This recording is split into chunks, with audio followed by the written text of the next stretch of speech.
Good morning students.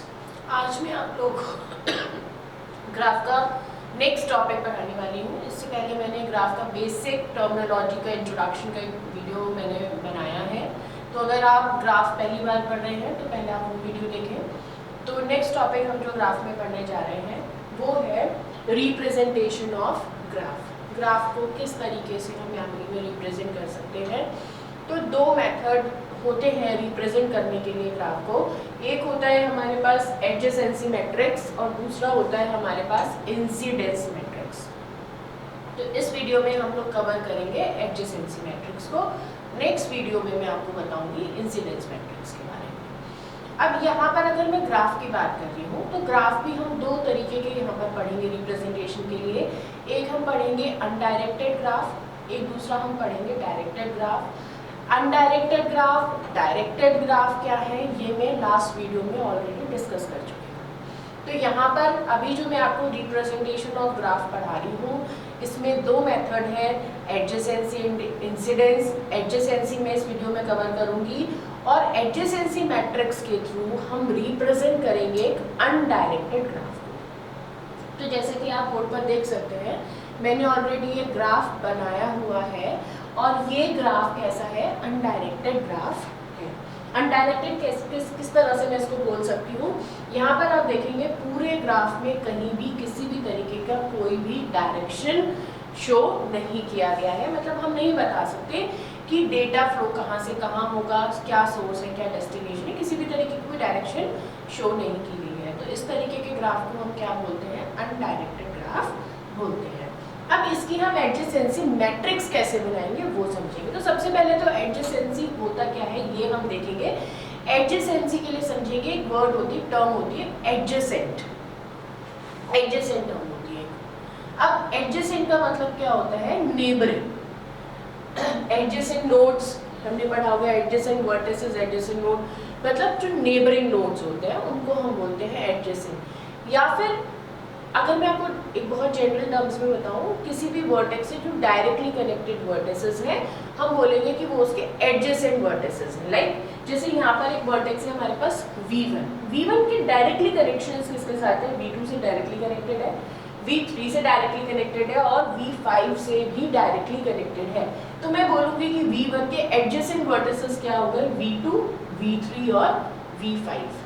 और इसी के बेसिस पे हम बनाते हैं एडजेसेंसी मैट्रिक्स।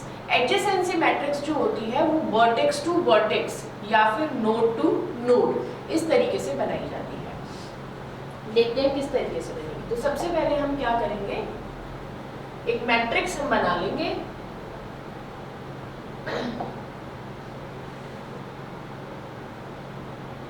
एक मैट्रिक्स हम बना लेंगे। कितने वर्टिसेस हैं टोटल हमें जो दिख रहे हैं, V1, V2, V3, V4 और V5।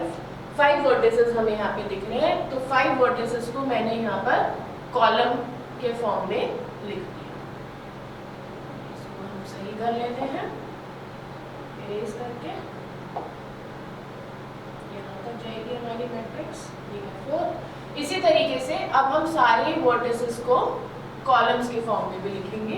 अभी हमने इससे पहले वर्टिसेस को रो के फॉर्म में लिखा, राइट, इस तरीके से।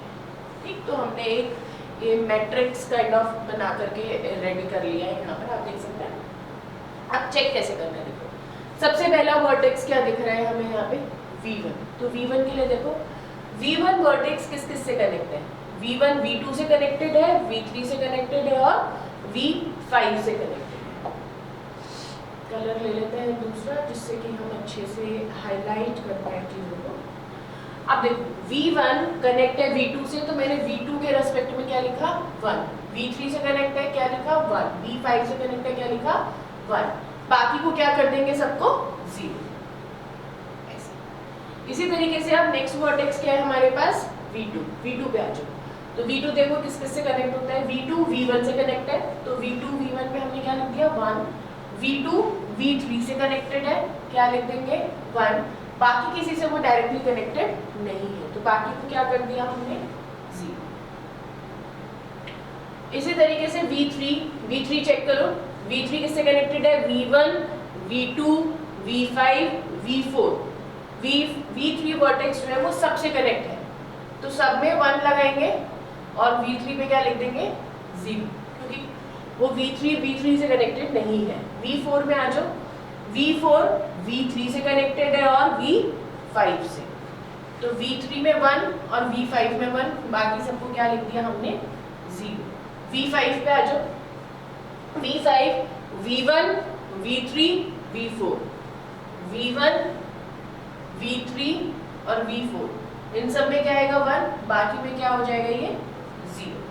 तो इस तरीके से हमको क्या मिल गई, एक मैट्रिक्स मिल गई, आप देख सकते हो है ना, एक मैट्रिक्स हमको मिल गया जिसको कि हम क्या बोलते हैं, एडजेसेंसी मैट्रिक्स बोलते हैं, क्योंकि ये हमने एडजेसेंट वर्टिसेस, एडजेसेंट नोड्स के बेसिस पे फॉर्म की है, इसीलिए हम इसको एडजेसेंसी मैट्रिक्स बोलते हैं। और ये भी याद रखना है, एडजेसेंसी मैट्रिक्स जो होती है वो वर्टेक्स टू वर्टेक्स फॉर्म होती है, मतलब जैसे रोज में भी वर्टिसेस को लिखते हैं और कॉलम्स में भी वर्टिसेस को ही लिखा जाता है। तो इस तरीके से ये हमने एक अनडायरेक्टेड ग्राफ के लिए हमने यहाँ पर एक एडजेसेंसी मैट्रिक्स बनाई है।